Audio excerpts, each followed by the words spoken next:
Ratusan lapak pedagang di pasar tradisional Sentral Makassar, Sulawesi Selatan ludes terbakar.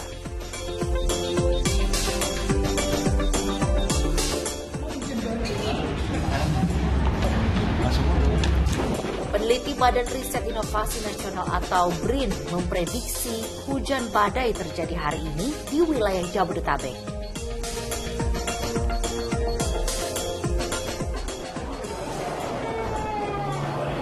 Meski sempat dirawat, seorang ibu dan anaknya di Cengkareng, Jakarta Barat meninggal dunia akibat disiram air keras oleh suaminya.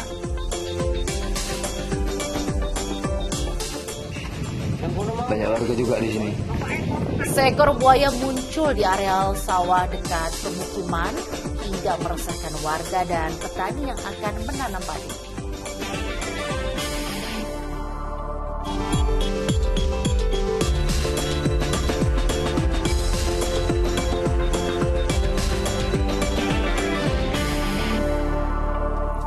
Halo, selamat pagi. Ya, senang sekali saya Nurul Cinta. Dan saya Sheila Barref akan menemani Anda di Fokus Sepagi hari Rabu 28 Desember 2022. Ya, kami hadir dengan rangkaian sejumlah informasi dan peristiwa terbaru yang berhasil dihimpun oleh tim redaksi kami hingga dini hari tadi. Dan seharusnya ini masyarakat waspada ya. Sheila, karena akan dilandai cuaca ekstrim begitu untuk wilayah Jabodetabek. Oke, langsung saja kita mulai informasi yang pertama pemirsa. KM Kelimutu milik Pelni dikerahkan untuk mengevakuasi ratusan wisatawan yang terjebak cuaca buruk di Pulau Karimun Jawa, Jepara, Jawa Tengah, Selasa sore. Para penumpang berjumlah sekitar 499 orang, termasuk para pekerja yang akan pulang ke Semarang.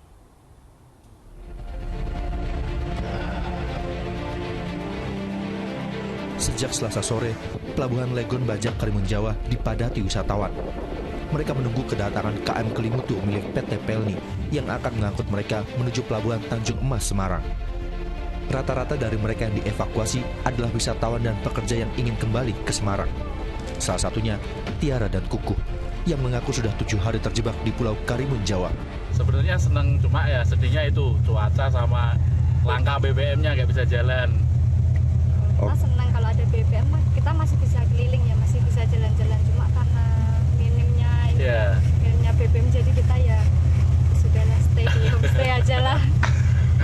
Menikmati di homestay ya. Oke. Kedatangan kapal Kelimutu di Pelabuhan Legon Bajak Karimun Jawa disambut gembira para wisatawan yang terjebak cuaca buruk.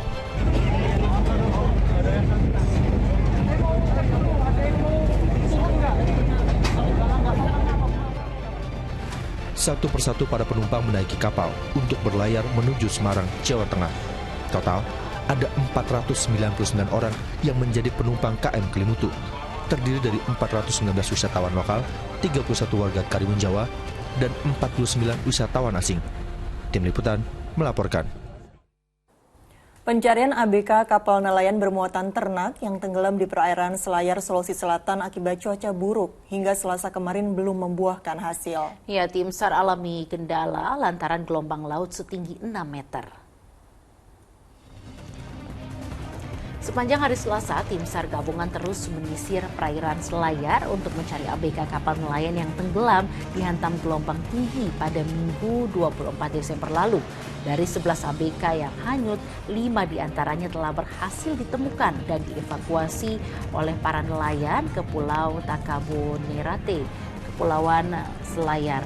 Sementara itu, tim SAR terus melakukan pencarian terhadap 6 ABK lainnya, namun terkendala cuaca buruk dan gelombang setinggi 6 meter. Itu kapalnya, istilahnya kapal yang bisa muat binatang itu atau hewan kurang lebih sekitar kapal-kapal 100 ton. Ada berapa orang penumpangnya ini, Pak? Dan penumpang dan ABK itu ada 11 orang, di mana penumpangnya itu ada 5 orang yang ditemukan di sekitar perairan Takabonerate. Di perairan Takabonerate oleh para nelayan Selayar. Sejumlah bangunan di pantai Pondok Bali, Subang, Jawa Barat rusak setelah diterjang gelombang tinggi dan angin kencang. Ya, di Kebumen, Jawa Tengah, angin kencang juga turut memporak-porandakan sejumlah warung di lokasi pantai wisata. Akibatnya para pedagang terpaksa menutup warungnya.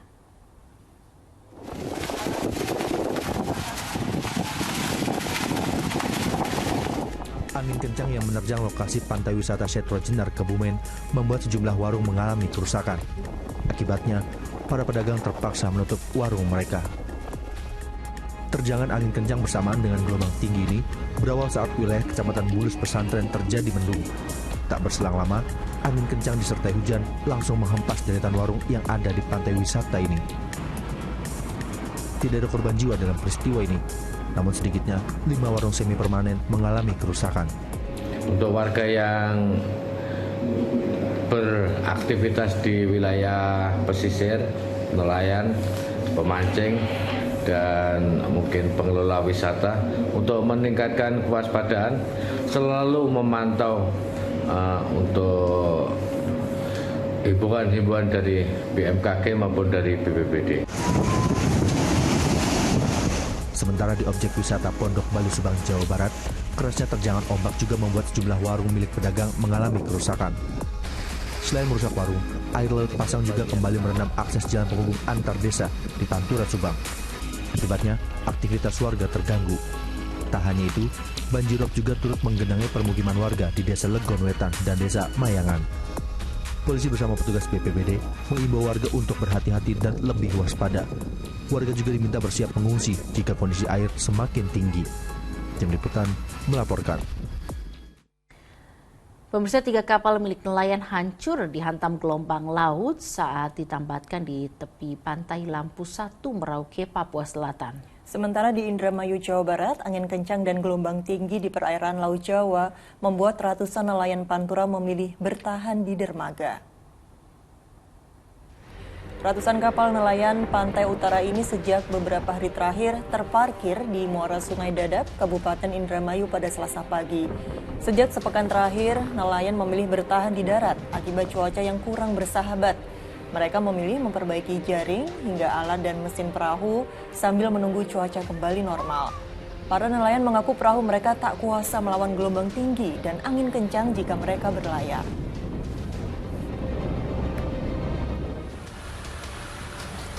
Di pesisir pantai Lampu 1, Merauke, Papua Selatan, 3 kapal milik nelayan hancur berkeping dihantam gelombang laut saat ditambatkan di tepi pantai.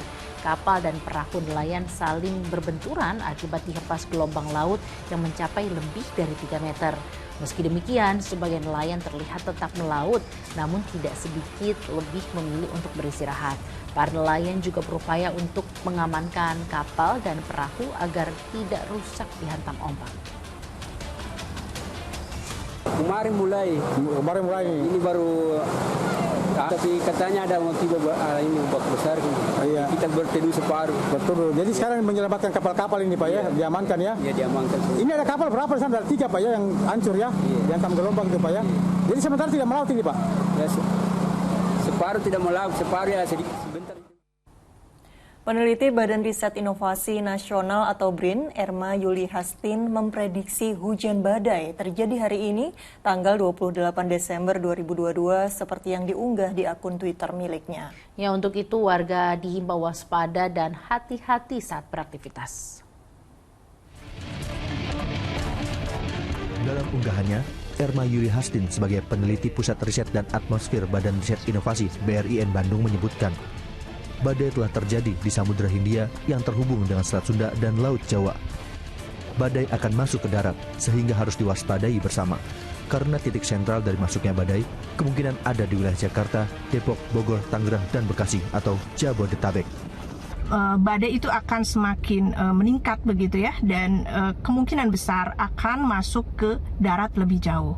Ini yang harus kita waspadai bersama karena masuk ke daratnya ini melalui pesisir dari barat dan dari selatan, dan masuk ke daratnya itu juga diikuti oleh penguatan angin baratan atau westerly burst, dan selain itu juga ada angin dari utara yang dari Laut Jawa, sehingga ada 2 suplai hujan atau 2 suplai badai yang besok akan terakumulasi di kawasan Jabodetabek tersebut. Analisa Erma Yuli Hastin juga dibenarkan Badan Meteorologi, Klimatologi, dan Geofisika BMKG yang juga memprediksi adanya hujan badai di wilayah Jabodetabek dan Banten. Namun, Cuaca ekstrim tersebut justru terjadi pada tanggal 29 Desember besok. Insya Allah menurut prediksi ini justru Jawa Barat, Jabodetabek sampai 28 Desember insya Allah masih bisa terkendali, masih relatif aman. Hanya mulai 29 itu mulai diwaspadai. Saat ini, BMKG sedang bekerja sama dengan BRIN untuk memodifikasi cuaca. Potensi cuaca ekstrim dapat dipaksa turun di Laut Jawa atau di wilayah luar permukiman seperti di danau dan waduk, sehingga cuaca ekstrim tidak berdampak buruk.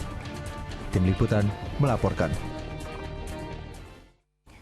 Ya, guna mengantisipasi cuaca buruk yang melanda wilayah ibu kota, Pemprov DKI Jakarta melakukan kerjasama dengan BNPB Selasa siang. Selain modifikasi cuaca yang dilakukan BNPB, Pemprov DKI Jakarta juga akan memberlakukan work from home atau WFH jika cuaca mengancam keselamatan warga. PJ Gubernur DKI Jakarta Heru Budi Hartono didampingi Ketua BPBD DKI Jakarta Isnawa Aji menyambangi gedung BNPB di Matraman, Jakarta Timur guna melakukan kerjasama dalam mengantisipasi cuaca buruk yang melanda wilayah ibu kota jelang pergantian tahun 2022. Dalam kerjasama ini BNPB juga akan menggandeng TNI AU dan Kementerian Perhubungan serta BRIN untuk melaksanakan teknologi modifikasi cuaca TMC. Selain itu, Heru juga akan memberlakukan sistem work from home WFH pada tanggal 27 sampai 30 Desember 2022 jika cuaca buruk sampai mengancam keselamatan warga. BNPB bekerja sama dengan pemerintah Provinsi DKI, nanti pelaksananya BRIN dengan TNI AU, penganggarannya dari BNPB. Juga kita akan melaksanakan TMC, mudah-mudahan apa yang disampaikan Mbak tadi, ketika ada hujan lebat seperti ini tidak mengganggu dalam proses pergantian tahun. Nanti kita himbau kalau tadi ada bencana puting-beliung bisa melalui BPID menjelaskan, mengkondisikan masing-masing pihak karyawan swasta untuk bisa work from home, menghindari kemacetan, bencana dan pemborosan kira-kira seperti itu.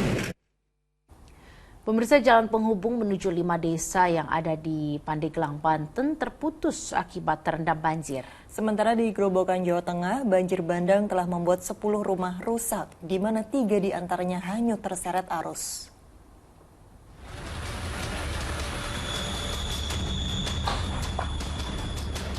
Warga desa Asam Rudung, Grobogan, Jawa Tengah, bahu-membahu memperbaiki rumahnya yang rusak akibat diterjang banjir bandang pada Selasa pagi.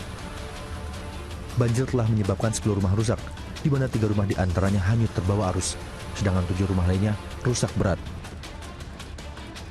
Banjir yang datang secara tiba-tiba membuat warga tak sempat menyelamatkan harta benda. Alhasil, banyak perabotan rumah tangga milik warga yang hilang terseret arus. Banjir yang terjadi ini diduga karena meluapnya Sungai Peganjing saat hujan turun. Itu lagi ngapain? Itu memindahin hewan ternak. Mindahin hewan ternak serta perabot yang masih berharga. Hewan ternaknya banyak. Ya cuma masih bisa di.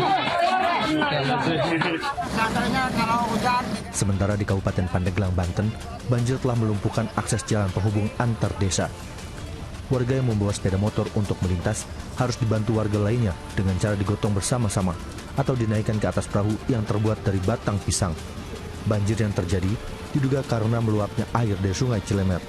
Warga kini berharap pemerintah setempat untuk bisa mengirimkan perahu karet agar dapat membantu aktivitas mereka. Tim Liputan melaporkan. Kita ke informasi selanjutnya, ratusan lapak pedagang di Pasar Tradisional Senter Makassar, Sulawesi Selatan ludes terbakar pada Selasa malam. Ya, petugas pemadam kebakaran sempat kesulitan memadamkan api lantaran akses jalan tertutup ratusan pedagang yang berusaha menyelamatkan barang dagangan mereka.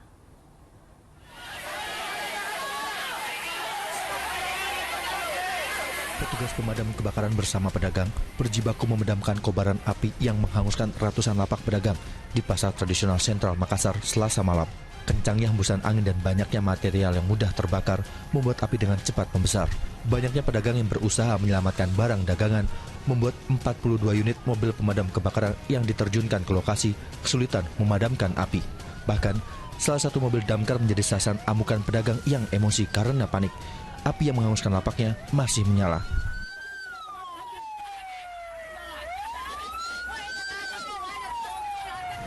pun tak kuasa menahan kesedihan melihat lapaknya dilalap api.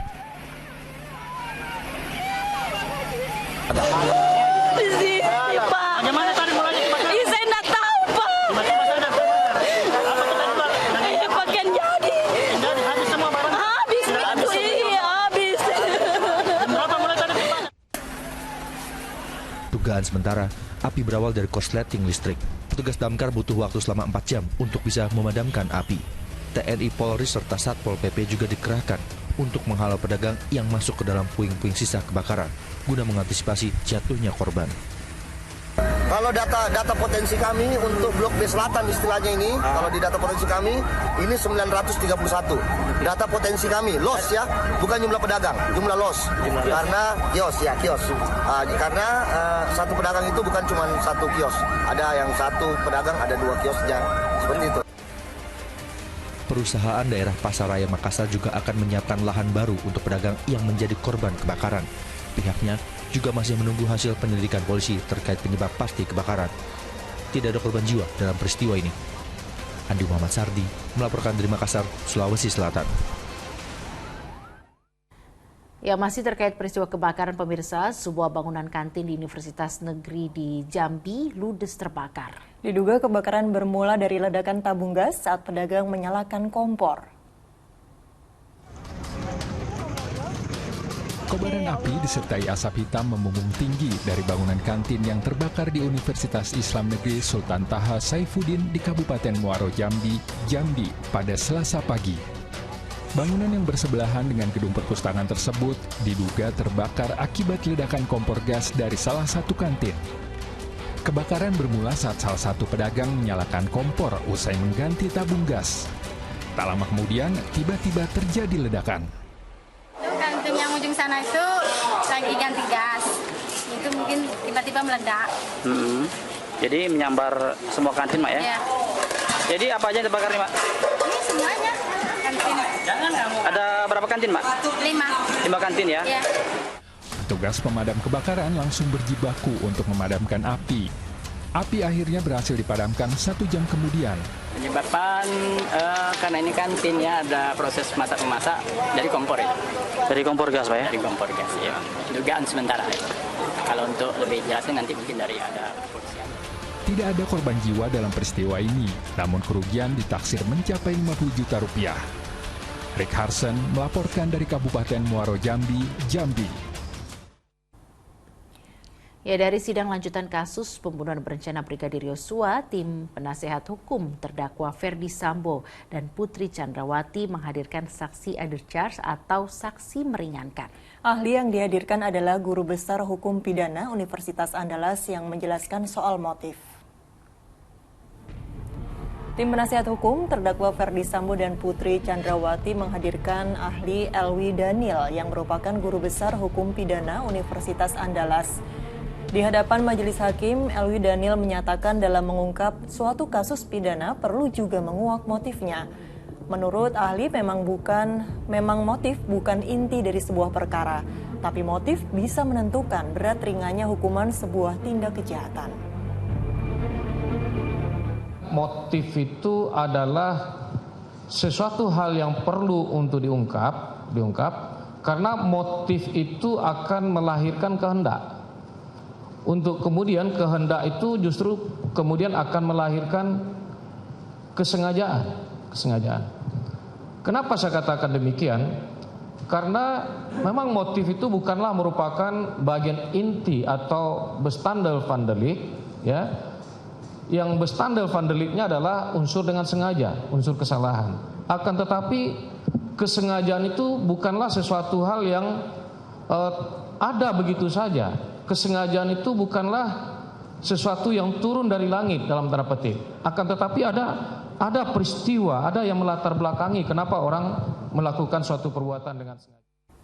Ya, kita beralih ke informasi lainnya pemirsa. 3 mantan petinggi Yayasan Aksi Cepat Tanggap ACT dituntut 4 tahun penjara atas dugaan penyelewengan dana ahli waris korban kecelakaan pesawat Lion Air JT610. Ketiganya dinilai terbukti secara sah melanggar pasal 374 KUHP tentang penggelapan. Dalam tuntutannya, jaksa penuntut umum meminta agar majelis hakim memberikan hukuman 4 tahun penjara dikurangi selama terdakwa berada dalam tahanan. Ketiga terdakwa merupakan mantan Presiden ACT Ahyudin, mantan Presiden ACT periode 2019 sampai 2022 Ibnu Kajar, mantan Senior Vice President Operasional ACT Haryana Binti Herman. Ketiganya dinilai terbukti secara sah melanggar pasal 374 KUHP tentang penggelapan. Jaksa menilai perbuatan ketiga terdakwa telah membuat resah masyarakat dan menimbulkan kerugian bagi ahli waris korban dan penerima manfaat dari dana donasi dari Boeing senilai sekitar 117 miliar rupiah lebih. Pemirsa, belasan WNI asal Sulawesi Utara yang sebelumnya menjadi korban penipuan sebagai tenaga kerja di Kamboja telah kembali ke tanah air. WNI tersebut tiba di Bandara Internasional Samratulangi, Kota Manado dan langsung didata oleh petugas dari Polda Sulawesi Utara. Setibanya di Bandara Internasional Samratulangi, Kota Manado, belasan WNI yang menjadi korban penipuan sebagai tenaga kerja di Kamboja menjalani pemeriksaan oleh polisi dari Polda Sulawesi Utara. Beberapa di antara mereka juga telah ditunggu oleh keluarga dan kerabat. Kepulangan WNI yang menjadi korban penipuan dengan iming-iming gaji besar tersebut dibagi dalam 3 gelombang, yakni mulai tanggal 26, 27, dan tanggal 28 Desember 2022. Informasi yang kami dapatkan adalah mereka selanjutnya adalah diberikan status sebagai overstay. Selebihan waktu di sana, kemudian dilakukan proses pemulangan sesuai dengan aturan keimigrasian yang berlaku di sana. Supaya mereka ditempatkan pada rumah detensi, kemudian dilakukan deportasi. Sebelumnya, 33 WNI asal Sulawesi Utara yang dijanjikan kerja di sebuah perusahaan tersebut justru diperlakukan kurang manusiawi di Kamboja. Polda Sulawesi Utara tengah menyelidiki kasus itu dan akan mengejar perekrut tenaga kerja ke Kamboja. Yaya Piri melaporkan dari Kota Manado, Sulawesi Utara. Satpol Air Tanjung Balai, Sumatera Utara menangkap nahkoda kapal yang membawa 28 imigran Rohingya dan diduga terlibat sindikat perdagangan manusia. Sementara di Kabupaten Pidi, Aceh, ratusan imigran Rohingya kembali terdampar di pesisir pantai Gampong Pie. Sebanyak 174 imigran Muslim Rohingya kembali terdampar di pantai Gampong Ujung Pie, Kecamatan Muara Tiga, Kabupaten Pidi, Aceh. Dari 174 imigran, 33 diantaranya merupakan anak-anak, 64 perempuan dewasa, dan 70 laki-laki. Para Rohingya ini terlihat begitu lemas akibat dehidrasi, sehingga harus dibantu warga turun dari kapal motor yang kandas. Para imigran Rohingya telah terkatung-katung di laut selama 40 hari, usai mereka meninggalkan tempat pengungsian di Bangladesh. Kapal motor yang mereka tumpangi kehabisan bahan bakar sehingga terbawa arus hingga terdampar di perairan Kabupaten Pidi. Untuk sementara para Rohingya ini ditampung di Komplek SMP Negeri 2 Muara Tiga hingga beberapa hari ke depan. 174 orang pencari suaka ini juga mendapat bantuan makanan dan penanganan medis. Sementara kita sudah melakukan tindakan pemasangan bagi pasien-pasien yang dehidrasi. Kemudian rencana kita akan koordinasi dengan pihak kecamatan atau Pak Camat, kita mau pindahkan ke pengungsian. Diketahui sudah ada 3 gelombang imigran Rohingya terdampar di pesisir Aceh. Pada pertengahan November 2022, sebanyak 219 imigran terdampar di pesisir Aceh Utara. Lalu pada 25 Desember, 57 imigran terdampar di pesisir Pantai Ladong. Dan terakhir, 174 imigran Rohingya terdampar di Pantai Gampong Pie, Kabupaten Pidi. Sementara itu, Satpol Air Tanjung Balai, Sumatera Utara menangkap kapal pengangkut 28 etnis Rohingya di perairan Sungai Apung, Asahan. Nahkoda kapal ditetapkan sebagai tersangka dugaan penyelundupan manusia dengan memfasilitasi pelarian pengungsi Rohingya untuk kabur ke Malaysia. Ada salah satu DPO berinisial E, orang Tanjung Balai, yang telah melarikan 28 orang-orang Rohingya, pengungsi Rohingya dari kamp UNHCR Aceh. Kemudian kami telusuri informasi tersebut dan kami dapatkan pada saat patroli perairan, kami dapatkan satu kapal tanpa nama yang ternyata mengangkut ke 28 orang tersebut. Kasus ini masih dalam penyelidikan Polres Tanjung Balai, sementara para pengungsi warga Rohingya itu akan diserahkan ke imigrasi Tanjung Balai untuk dipulangkan kembali ke pengungsian. Tim Liputan melaporkan.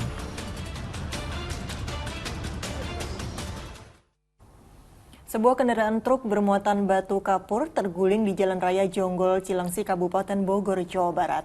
Ya, beruntung tidak ada korban jiwa dalam insiden ini.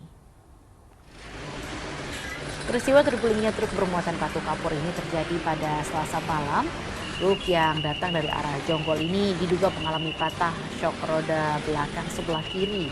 Tumpahan batu kapur serta badan truk yang terguling bahkan sampai menutup sebagian ruas jalan hingga menyebabkan kemacetan panjang.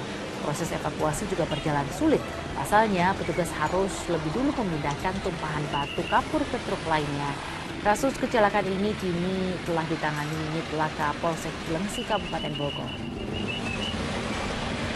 Evakuasinya nanti gimana, Bang? Jadi evakuasinya kita masih harus koordinasikan dulu karena ada beban di dalam, ada muatan. Jadi kita harus koordinasi mengingat AC juga udah patah, jadi kalau ditarik agak kesulitan, takutnya mobilnya balik. Tertabrak sepeda motor gede, wanita lansia penjual tisu di kawasan Menteng, Jakarta Pusat tewas seketika. Ya, sebelum meninggal, korban sempat terseret sejauh 5 meter. Tubuh Sukiem, wanita lansia penjual tisu keliling, terbujur kaku di Jalan Hos Cokro Minoto, Menteng, Jakarta Pusat setelah tertabrak sepeda motor gede Selasa sore. Peristiwa naas yang dialami lansia berusia 67 tahun itu terjadi saat korban hendak menyeberangi jalan. Di saat bersamaan, melaju sepeda motor gede dari arah Taman Menteng menuju Gondang Dia dengan kecepatan tinggi. Korban pun tertabrak hingga terseret sejauh 5 meter. Korban tewas seketika akibat luka parah di bagian kepala dan beberapa bagian tubuh lainnya. Sementara pengendara sepeda motor gede juga menderita luka karena terjatuh dari sepeda motornya. Iya kan nyebrangnya di sini, Mas. Enggak pas pada waktu keseret atau terpental, Bu? Nyangkut gitu. Oh, nyangkut. Mungkin bisa jadi. Nyangkut terus keseret. Ya, ini bekasnya nih itu. Keseret motornya aja begini. Setelah diidentifikasi, jasad korban dievakuasi ke kamar jenazah Rumah Sakit Cipto Mangunkusumo, Jakarta. Peristiwa ini ditangani unit laka lantas Polres Metro Jakarta Pusat. Abdul Haris melaporkan dari Jakarta. Seorang pria di Sidoarjo, Jawa Timur nyaris diamuk massa usai aksinya menjamret dipergoki warga. Informasinya bersama Sheila Baladraf sesaat lagi.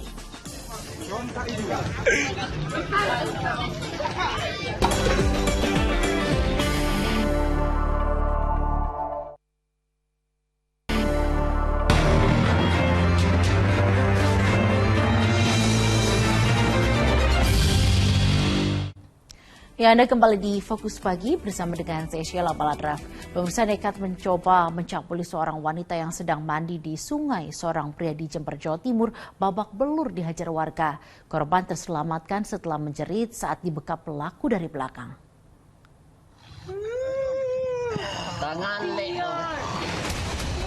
Pria pelaku asusila ini menangis memohon ampun saat dihajar warga di sungai daerah Karangrejo, Sumbersari, Jember, Jawa Timur.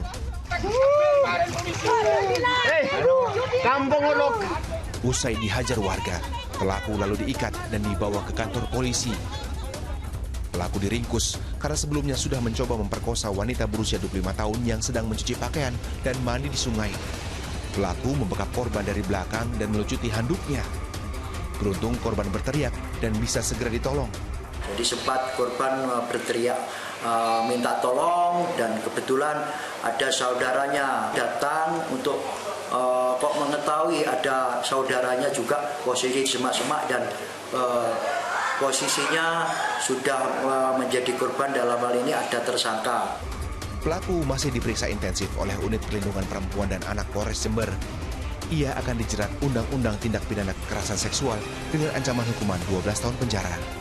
Tommy Iskandar melaporkan dari Jember, Jawa Timur. Seorang pria di Sidoarjo, Jawa Timur nyaris diamuk massa usai aksinya menjamret dipergoki warga. Pelaku bahkan sempat mengaku sebagai wartawan agar tidak dihakimi oleh warga yang sudah mengepungnya.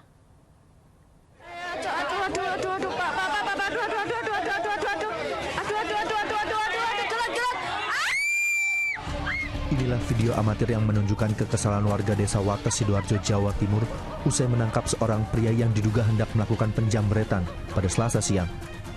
Aksi pelaku baru diketahui warga usai korban berteriak minta tolong saat tas pribadi miliknya yang berada di sepeda motor raib dibawa kabur. Mendengar teriakan korban, warga langsung mengejar pelaku. Saat tertangkap oleh warga, pelaku sempat mengaku sebagai wartawan dan menunjukkan kartu pers untuk menghindari amukan massa. Ngakunya wartawan LMS, LSM, ya. Dulu udah dapat dua. Pertama HP, terus keduanya ya itu tadi nggak tahu isinya. Tapi tas apa tuh? Tas. Untuk menghindari amuk massa yang semakin anarkis, pihak pengurus desa akhirnya membawa pelaku ke Mapolsek Tanggul Angin untuk diperiksa.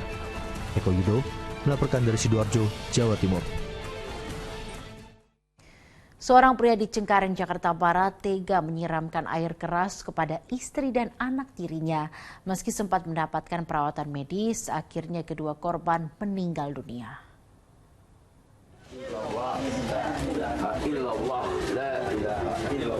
Gema takbir mengiringi jenazah anak beserta ibunya saat dibawa ke Masjid Al-Barkah, Cengkareng, Jakarta Barat. Isak tangis keluarga tak terbendung saat kedua jenazah disolatkan.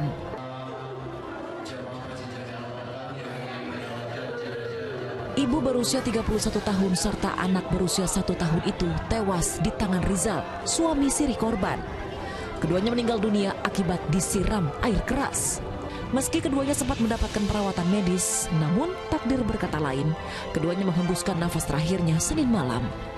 Sebelum kejadian, diketahui tetangga sekitar sempat mendengar keributan antara korban bernama Santi dengan pelaku sang suami sirinya.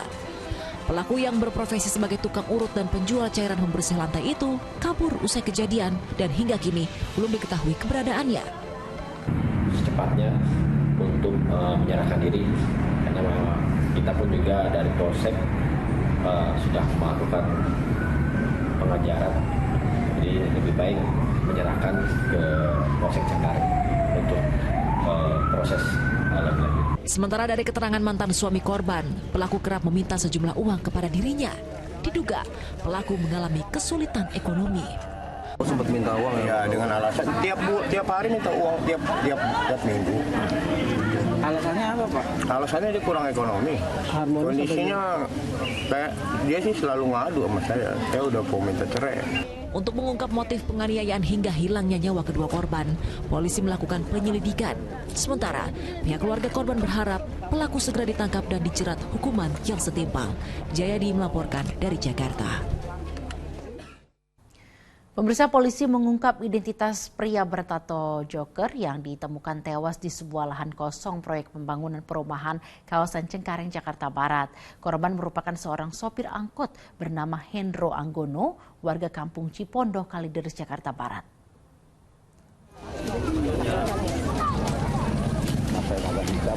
Kepolisian sektor Cengkareng, Jakarta Barat masih melakukan penyelidikan mendalam atas tewasnya seorang pria bertato Joker yang jasadnya ditemukan di sebuah lahan kosong proyek pembangunan perumahan kawasan Cengkareng, Jakarta Barat.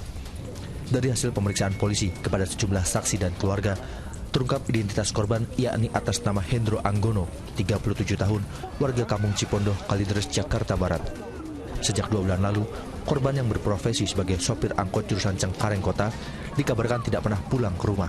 Sementara, petugas masih memburu pelaku yang telah menghabisi nyawa korban. Luka di bagian kepala, dia ada beberapa luka di bagian kepala, belakang, dan ada kayak seretan di bagian punggung. Benda tajam atau tumpul gitu? Diperkirakan benda tumpul. Pelaku sendiri gimana? Udah diketahui? Untuk pelaku belum. Pelaku masih kita lidik. Sebelumnya, sesosok mayat pria bertato Joker ditemukan warga di sebuah lahan kosong proyek pembangunan perumahan kawasan Cengkareng, Jakarta Barat. Dari hasil identifikasi polisi di TKP, korban ditemukan tewas dibunuh dengan sejumlah luka hantaman benda tumpul di kepala bagian belakang serta sayatan benda tajam di bagian leher dan punggung. Jayadi melaporkan dari Jakarta.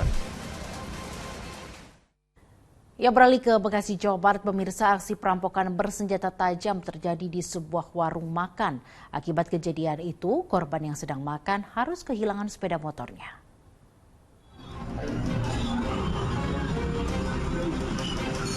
Inilah rekaman pengawas yang memperlihatkan aksi perampokan yang dilakukan dua pria terhadap seorang pengunjung sebuah warung makan di Tambun Utara, Kabupaten Bekasi, Jawa Barat pada Selasa dini hari. Korban yang saat itu sedang menyantap makanan tiba-tiba didatangi pelaku yang mengancam dengan senjata tajam.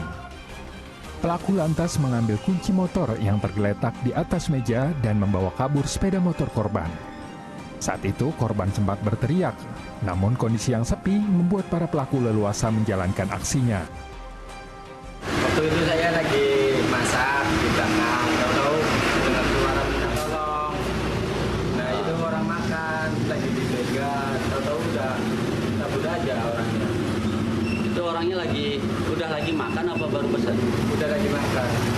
Kalau dari pelaku ada berapa orang? Dua. Ada dua. Saya lihatnya dua. Aksi perampokan di warung makan di lokasi ini baru pertama kali terjadi. Akibat kejadian ini, korban mengalami kerugian sekitar 15 juta rupiah. Muhabar melaporkan dari Kabupaten Bekasi, Jawa Barat. Pemirsa, dua remaja di Pasuruan, Jawa Timur dianiaya 3 pemuda dengan senjata tajam hingga kritis. Tak hanya itu, para pelaku juga membawa kabur sepeda motor korban.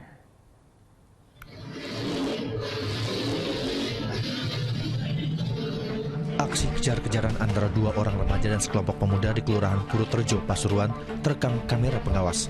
3 pemuda berhasil menangkap 2 remaja yang masih berstatus pelajar itu. Kemudian menganiaya keduanya menggunakan senjata tajam. Akibat kejadian itu, korban yang diketahui bernama M. Taufik dan Alvin Abidin mengalami luka serius dan tak sadarkan diri. Kedua korban diselamatkan warga di lokasi kejadian dan langsung dilarikan ke Rumah Sakit Umum Daerah R. Sudarsono, Kota Pasuruan. Sepekan lebih dalam perburuan, akhirnya pada Selasa pagi, 3 pelaku berhasil diringkus tim Buser Polres Pasuruan Kota di tempat persembunyiannya. 2 dari 3 pelaku terpaksa ditembak di bagian kaki karena melawan saat hendak ditangkap. Motifnya ketersinggungan pertamanya karena korban lewat di depan tersangka, kemudian tersinggung, dikejar, kemudian dilakukan pengeroyokan bersama-sama dan melukai korban dengan celurit dan motor korban dirampas. Dari tangan pelaku, polisi menyita 11 celurit dan pisau, 1 unit sepeda motor, serta 3 setel pakaian sebagai barang bukti. Ketiga pelaku harus mendekap di sel tahanan Mapolres Pasuruan Kota guna menjalani proses penyidikan lebih lanjut. Dan di Argofur melaporkan dari Pasuruan, Jawa Timur. Pemirsa, seorang ibu di Kudus, Jawa Tengah dibunuh anak kandungnya sendiri. Bahkan untuk mengelabui ulahnya, pelaku menyayat pergelangan tangan korban seakan bunuh diri. Nasib naas menimpa wanita berusia 52 tahun warga desa Jekulo, Kudus, Jawa Tengah. Ia ditemukan tewas tergeletak di kamar oleh tetangganya dengan bekas luka sayatan di pergelangan tangan. Sebilah pisau di sampingnya menguatkan dugaan bunuh diri. Namun, polisi menemukan kejanggalan adanya luka memar di kepala korban. Polisi akhirnya menangkap anak sulung korban yang bernama Anang Budi saat berusaha melarikan diri. Ia tega membunuh ibunya dengan cara membenturkan kepala ke tembok. Ini belum ada, sudah tadi belum bisa saya sampaikan. Jadi dia berusaha untuk alibinya itu seperti bunuh diri.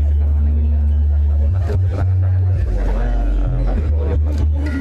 tersangka kini ditahan di Mapolres Kudus, sementara polisi masih mendalami motif pembunuhan.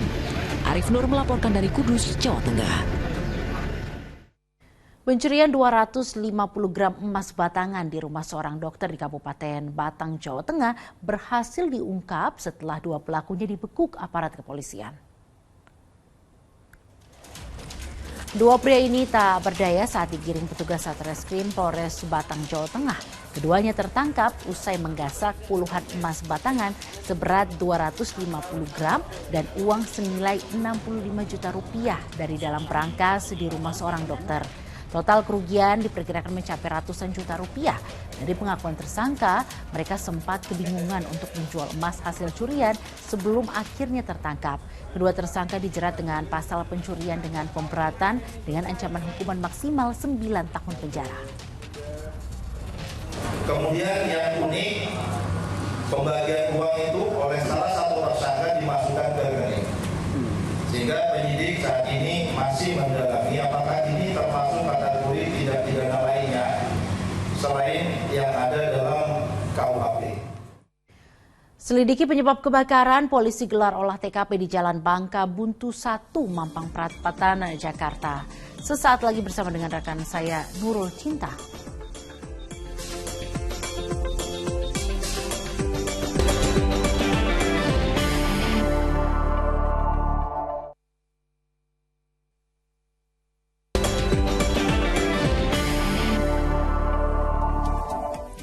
Pasca kebakaran yang menghanguskan ratusan rumah warga di Jalan Bangka Buntu 1, Mampang Perapatan, Jakarta, polisi melakukan olah TKP.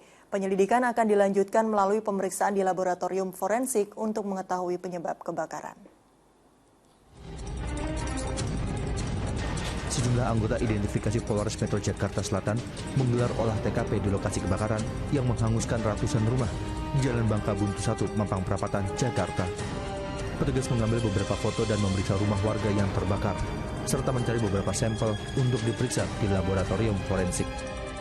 Polisi juga akan menerima pelayanan masyarakat terkait warga yang ingin mengurus dokumen seperti SIM dan STNK yang hilang karena kebakaran. Menyediakan gerai SPKT, Sentra Pelayanan Kepolisian Terpadu di sini bagi masyarakat yang ingin membuat laporan kehilangan dokumen berharga, silakan datang. Tidak lebih dari 300 meter dari TKP. Bersama posko pelayanan yang lain, dari Disduk Capil ada, dari Dinas Pendidikan ada, dari Samsat juga ada, tenaga kesehatan dari PMI, dari Polres juga ada.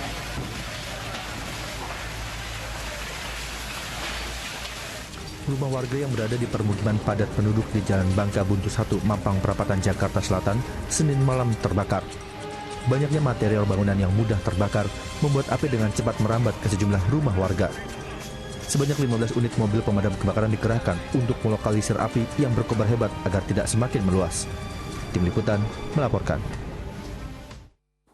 Rumah tingkat di Kampung Nelayan Bumi Waras, Bandar Lampung hangus terbakar. Kebakaran terjadi saat pemilik rumah sedang tidak berada di tempat.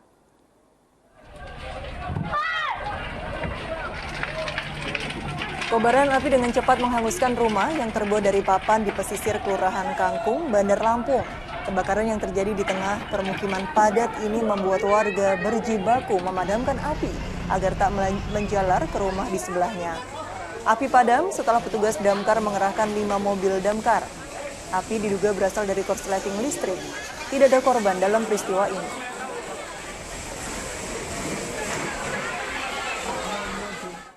Warga desa Bangkat Parak, Lombok Tengah, Nusa Tenggara Barat dihebohkan dengan munculnya seekor buaya berukuran 4 meter di sungai dekat kampung mereka. Sementara di Rawapitu, Tulang Bawang, Lampung, seekor buaya berkeliaran di sawah hingga membuat panik petani yang akan menanam padi. Seekor buaya naik ke daratan tepat di pinggir sawah di Desa Rawaragil, Tulang Bawang, Lampung pada Selasa siang. Buaya sepanjang hampir 3 meter ini diduga berasal dari sungai yang tak jauh dari sawah. Kemunculan buaya tentunya menakutkan warga karena khawatir mereka diserang. Sangat terganggu, ya gimana nggak terganggu lah, kita ya tetap mengantisipasi lah. Kadang itu kan munculnya itu kan ya secara tiba-tiba kan gitu. Apalagi sering banjir kan. Warga desa Bangkat Parak, Lombok Tengah, Nusa Tenggara Barat juga dihebohkan dengan kemunculan seekor buaya berukuran 4 meter di sungai dekat perkampungan mereka. Buaya diduga berasal dari muara serta kerap muncul saat kondisi air sungai meluap akibat banjir. Pada warga agar mengurangi aktivitas di sungai. Kemudian nanti kita upayakan juga untuk memasang tanda-tanda bahaya di lokasi-lokasi yang sering buaya tersebut muncul. Warga menduga munculnya buaya di sungai karena mencari makan. Kendati belum menyerang warga atau memangsa hewan ternak, munculnya buaya sangat meresahkan karena dikhawatirkan masuk ke pemukiman warga. Aris Susanto dan Riyadi Sulhi melaporkan dari Tulang Bawang Lampung dan Lombok Tengah, Nusa Tenggara Barat.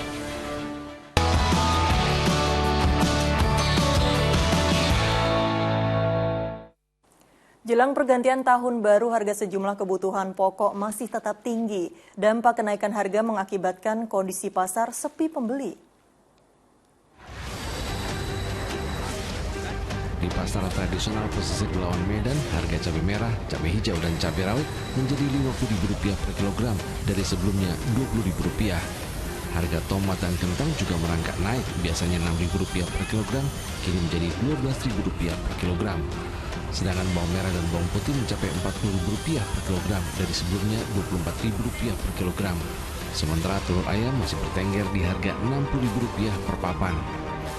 Orang semua, kalau semua meloncat, nggak sanggup. Sepi pembeli, Bu? Ya sepi juga. Nah, orang nggak sanggup apa-apanya. Karena di sini penghasilan ke laut. Nah, yang ke laut pun nggak ada.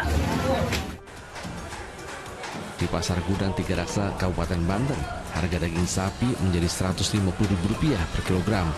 Akibat tingginya harga jual daging sapi membuat pembeli sepi dan omset para pedagang turun 50%.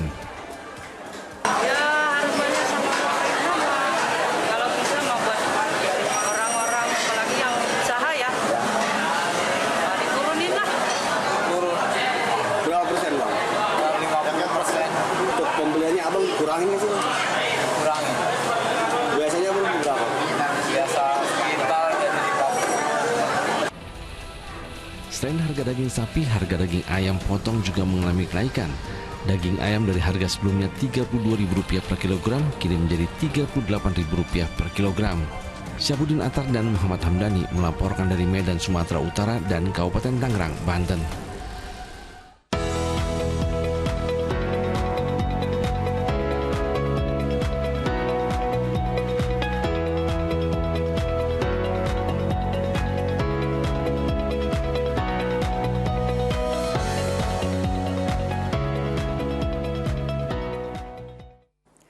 Pembangunan berbagai infrastruktur terus dikerjakan di ibu kota negara di Penajam Pasir Utara, Kalimantan Timur. Salah satunya adalah pengerjaan jalan tol yang kini memasuki tahap mobilisasi. Sementara untuk menyosialisasikan ke kalangan kaum muda, penyanyi kondang Ariel Noah dihadirkan di ibu kota negara.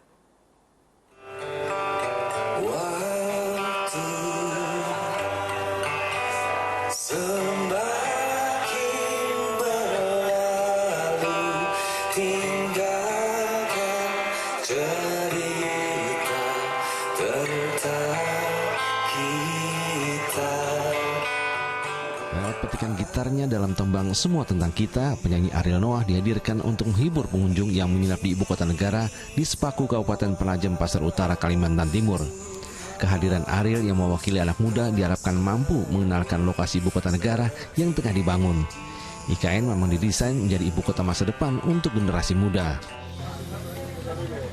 Berbagai infrastruktur kini sedang dibangun di IKN, salah satunya pengerjaan jalan tol yang telah memasuki tahap mobilisasi. Pengerjaan akan dimulai awal tahun 2023 dan ditargetkan akan selesai tahun 2024 mendatang.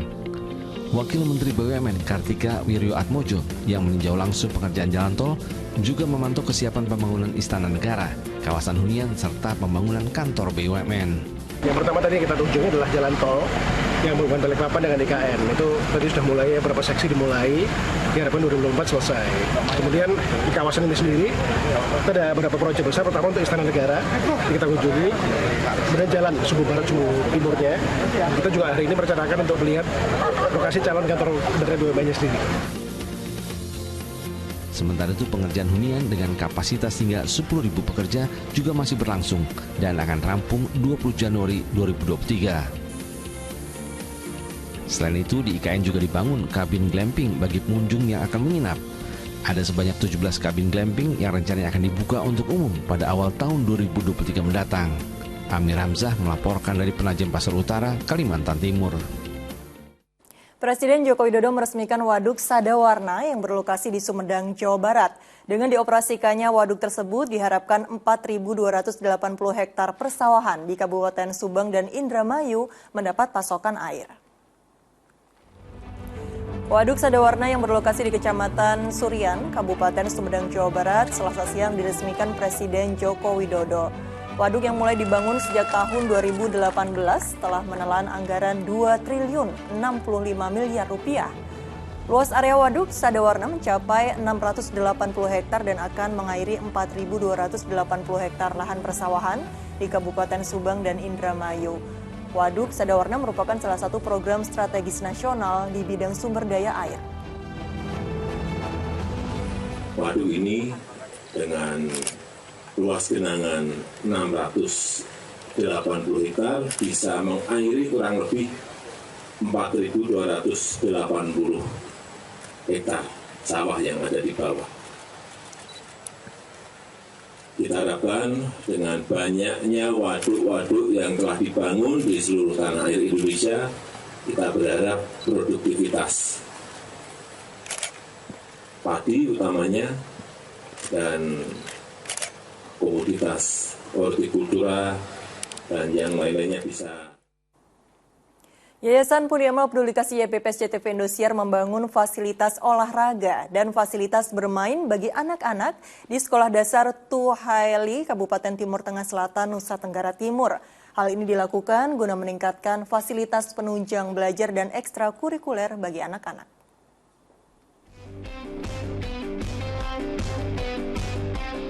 Yayasan Pundi Amal Peduli Kasih YPP SCTV Indosiar kembali membantu pembangunan fasilitas olahraga dan tempat bermain anak-anak di Sekolah Dasar Gracia Tuhaeli, Kecamatan Amanuban Timur, Kabupaten Timur Tengah Selatan. Bantuan fasilitas olahraga yang diberikan berupa lapangan voli dan futsal. Sementara fasilitas bermain anak-anak berupa ayunan, perosotan, dan mainan anak-anak lainnya. Seluruh fasilitas yang dikerjakan selama kurang lebih 1 bulan ini langsung diserah terimakan oleh tim YPP SCTV Indosiar. Bantuan ini diharapkan bisa membantu dan menunjang pembelajaran anak-anak di bidang olahraga dan ekstrakurikuler. Kami dari Sekolah Gracia Tuhaeli mengucapkan terima kasih kepada YPP Indosiar maupun SCTV untuk bantuannya kepada kami berupa pembuatan lapangan sekolah, juga bantuan-bantuan alat peraga yang sudah kami terima dan akan sedang dikerjakan. Terima kasih banyak. Tuhan memberkati.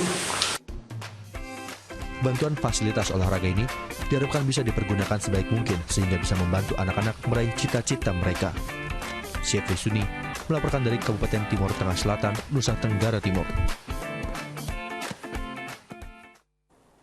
Kita jeda sejenak, berkunjung ke Pasar Subang, Jawa Barat. Presiden Jokowi menyempatkan bermain lato-lato.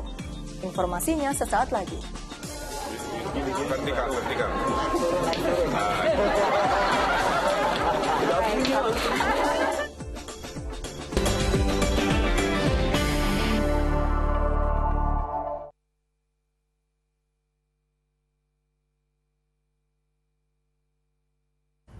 Yang nggak ada magnetnya gitu kan? Hah? Oh nggak ada magnetnya. Oh tak pikir ada loh kayak. Kenapa sekarang apa dikit viral?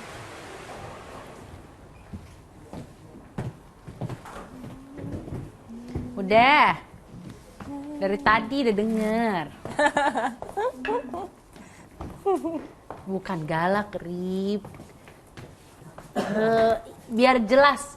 Lebih enakan. Cuma tetap masih dingin. Iya kan, aku makanya kan diem aja. Karena udah lebih angetan. Yuk. Dingin.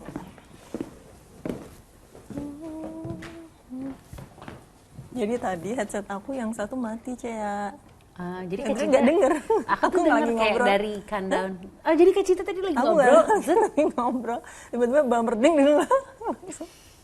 Gitu. Prompter bentar, Kak Cinta atau? Oh ya. Ini maaf. Benar kok Natal ya. Presiden Joko Widodo memantau langsung pelaksanaan, nggak ada di sini itu. Ini tapping ini yang kayak biasa kita. Oh sekarang. Nah, coba lihat Kak bawahnya. Bentar baca dulu. Sementara di Jakarta umat Katolik memenuhi gereja katedral siapa untuk dulu? mengikuti misa hari raya. Terserah siapa dulu? Boleh. Siapa dulu?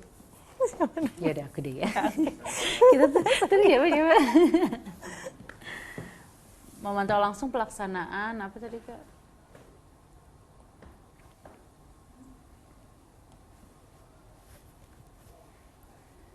Natal Gereja Katedral. Dah.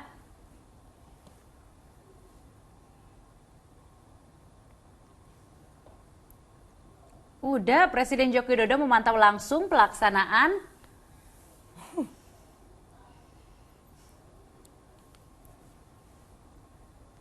Pemirsa, Presiden Joko Widodo memantau langsung pelaksanaan ibadah Natal di Gereja Katedral Bogor pada Minggu pagi. Sementara di Jakarta, umat Katolik memenuhi Gereja Katedral untuk mengikuti misa Hari Raya Natal. Dengan pengamanan yang ketat, Gereja Katedral Jakarta menyelenggarakan misa Natal Minggu pagi. Berbeda saat pandemi COVID-19, kali ini ibadah misa Natal dilaksanakan dengan kapasitas 100%. Untuk mengawasi jalannya seluruh rangkaian ibadah, pengamanan yang melibatkan TNI, Polri, dan petugas gabungan menyiagakan mobil rantis hingga anjing pelacak di areal gereja. Ada 3 jadwal berbeda yang berlangsung khidmat. Tahun ini Gereja Katedral Jakarta mengusung tema Pulanglah Mereka ke Negerinya melalui jalan lain yang juga berkaitan dengan pandemi COVID-19. Kalau kita dirusak persatuan kita bisa membayangkan negara kita ini akan susah. Tetapi kalau kita bersatu, nanti lawannya tentu menyebarkan berita-berita yang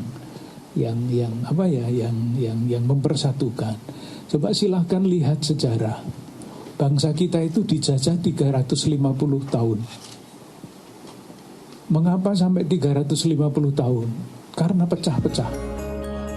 Pada saat perayaan Natal tahun ini, umat Katolik Katedral Bogor mendapatkan hadiah istimewa dengan adanya kunjungan dari Presiden Joko Widodo. Ditemani Wali Kota Bogor, Bima Arya, Presiden meninjau pelaksanaan ibadah Natal. Kedatangan Presiden tentunya disambut hangat umat Katolik yang hadir. Mari bersama-sama kita terus mempererat persaudaraan kita, memperkuat kerukunan kita untuk bangkitan Negara Kesatuan Republik Indonesia. Selamat Natal, semoga Tuhan memberkati kita semuanya. Terima kasih. Selain Gereja Katedral, sebelumnya Presiden juga memantau Gereja Protestan Indonesia Bagian Barat, GPIB, Jemaat Zebaot, Bogor. Tim Liputan melaporkan dari Jakarta dan Bogor, Jawa Barat.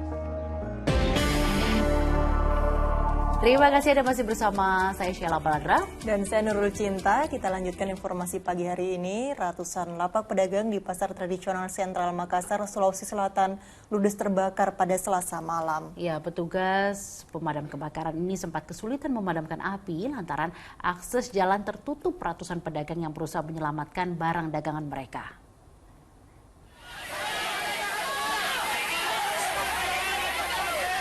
Petugas pemadam kebakaran bersama pedagang berjibaku memadamkan kobaran api yang menghanguskan ratusan lapak pedagang di Pasar Tradisional Sentral Makassar Selasa malam. Kencangnya hembusan angin dan banyaknya material yang mudah terbakar membuat api dengan cepat membesar. Banyaknya pedagang yang berusaha menyelamatkan barang dagangan membuat 42 unit mobil pemadam kebakaran yang diterjunkan ke lokasi kesulitan memadamkan api. Bahkan, salah satu mobil damkar menjadi sasaran amukan pedagang yang emosi karena panik. Api yang menghanguskan lapaknya masih menyala.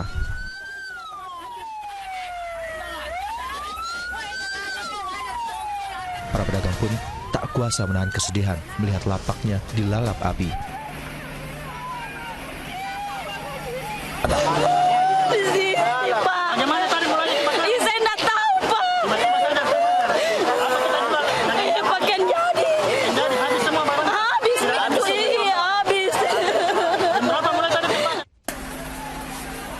Dugaan sementara, api berawal dari korsleting listrik. Petugas damkar butuh waktu selama 4 jam untuk bisa memadamkan api. TNI, Polri, serta Satpol PP juga dikerahkan untuk menghalau pedagang yang masuk ke dalam puing-puing sisa kebakaran guna mengantisipasi jatuhnya korban. Kalau data potensi kami untuk Blok B Selatan istilahnya ini, kalau di data potensi kami ini 931. Data potensi kami loss ya, bukan jumlah pedagang, jumlah loss. Karena kios. Karena satu pedagang itu bukan cuma satu kios. Ada yang satu pedagang ada 2 kiosnya, seperti itu. Perusahaan daerah Pasaraya Makassar juga akan menyiapkan lahan baru untuk pedagang yang menjadi korban kebakaran. Pihaknya juga masih menunggu hasil penyelidikan polisi terkait penyebab pasti kebakaran. Tidak ada korban jiwa dalam peristiwa ini. Andi Muhammad Sardi melaporkan dari Makassar, Sulawesi Selatan. Peneliti Badan Riset Inovasi Nasional atau BRIN, Erma Yuliasti, memprediksi hujan badai terjadi hari ini tanggal 28 Desember 2022 seperti yang diunggah di akun Twitter miliknya. Untuk itu warga diimbau waspada dan hati-hati saat beraktivitas. Dalam unggahannya, Erma Yuli Hastin sebagai peneliti Pusat Riset dan Atmosfer Badan Riset Inovasi BRIN Bandung menyebutkan, badai telah terjadi di Samudra Hindia yang terhubung dengan Selat Sunda dan Laut Jawa. Badai akan masuk ke darat sehingga harus diwaspadai bersama. Karena titik sentral dari masuknya badai kemungkinan ada di wilayah Jakarta, Depok, Bogor, Tangerang, dan Bekasi atau Jabodetabek. Badai itu akan semakin meningkat begitu ya, dan kemungkinan besar akan masuk ke darat lebih jauh.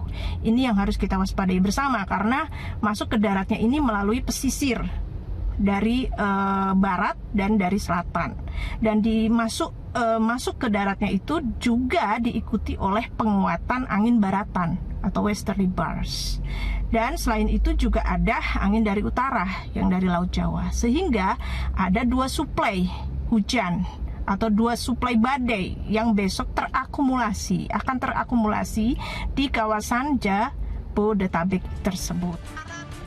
Analisa Erma Yuli Hastin juga dibenarkan Badan Meteorologi, Klimatologi, dan Geofisika BMKG yang juga memprediksi adanya hujan badai di wilayah Jabodetabek dan Banten. Namun, cuaca ekstrim tersebut justru terjadi pada tanggal 29 Desember besok. Insya Allah menurut prediksi ini justru Jawa Barat, Jabodetabek sampai 28 Desember insya Allah masih bisa terkendali, masih relatif aman, hanya mulai 29 itu mulai diwaspadai. Saat ini, BMKG sedang bekerja sama dengan BRIN untuk memodifikasi cuaca.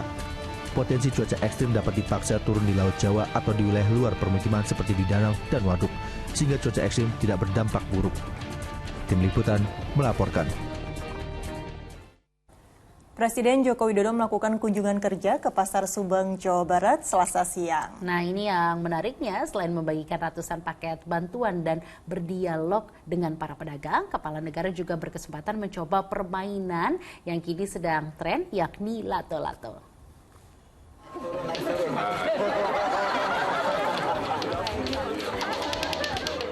Presiden Joko Widodo didampingi Gubernur Jawa Barat Ridwan Kamil meninjau pasar tradisional Subang, Jawa Barat Selasa siang. Warga dan pedagang antusias menyambut kehadiran Kepala Negara. Gelak tawa mewarnai kala Presiden mencoba memainkan permainan tradisional lato-lato yang kini sedang digandrungi bocah-bocah. Presiden Joko Widodo selain menyapa dan berdialog dengan para pedagang, juga menyerahkan bantuan modal kerja dan bantuan tunai langsung. Kayaknya ini momen langka buat Mang sendiri lah gitu, buat Mang sendiri momen langka lah. Kayaknya seumur hidup nggak mungkin 2 kali apa 3 kali nggak mungkin. Buat Bapak Presiden, saya ucapkan terima kasih Pak. Semoga Bapak berkah selalu, sehat. Aduh, senang sekali baru seumur hidup ketemu langsung. Dapat ini bingkisan, makasih Pak Jokowi. Sementara Ibu Negara Iriana Jokowi di lokasi yang sama juga memberikan bingkisan kepada anak-anak. Ahmad Adin melaporkan dari Subang, Jawa Barat. Ya pemirsa, ini Indosiar akan merayakan ulang tahunnya yang ke-28. Ratusan artis pun akan memeriahkan perayaan ulang tahun tersebut. Iya, konser meriah perayaan HUT ke-28 Indosiar akan digelar di 2 malam yang berbeda.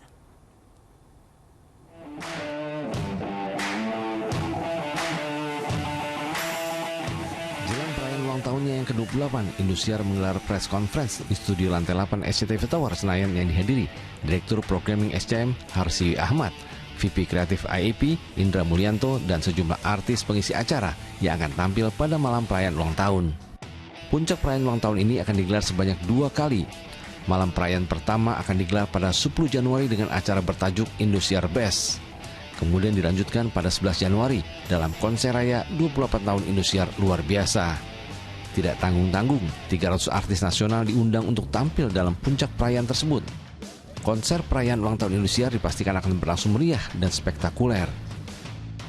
Intinya adalah semuanya nanti akan dibalut dalam kemeriahan di 3 panggung, kemudian dengan pastinya dengan treatment tata panggung lighting yang keren, dan juga akan melibatkan ratusan penari untuk menarikan lagu-lagu, untuk menarikan tarian-tarian dari berbagai daerah. Jadi pokoknya acaranya bakalan keren. Sejumlah pengisi acara pun nampak antusias menyambut perayaan ulang tahun Indosiar ke-28 ini.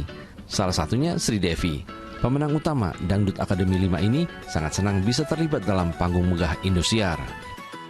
Yang pastinya akan bisa menampilkan yang spektakuler ya Kak, dan mengasih kayak kejutan-kejutan yang lebih banyak lagi, karena acara ini bukan acara main-main lagi kan, karena emang ini tuh HUT Indosiar gitu kan, jadi kayak kita harus memberikan yang terbaik lah pokoknya gitu. Dalam perayaan puncak ulang tahunnya kali ini, salah satu artis yang ditunggu-tunggu oleh pemirsa setia Indosiar, Lesti Kejora, akan kembali tampil. Mehdi Hairi Yasdi dan Gilang Robi melaporkan dari Jakarta. Ya, laporan tadi sekaligus menutup kebersamaan kita dalam Fokus Pagi hari ini. Usai Fokus Pagi, jangan lewatkan untuk menyaksikan program Panggilan. Ya, mewakili tim redaksi dan kerabat kerja yang bertugas, saya Nurul Cinta. Dan saya Sheila Baladraf, pamit undur diri. Selamat pagi dan sampai jumpa.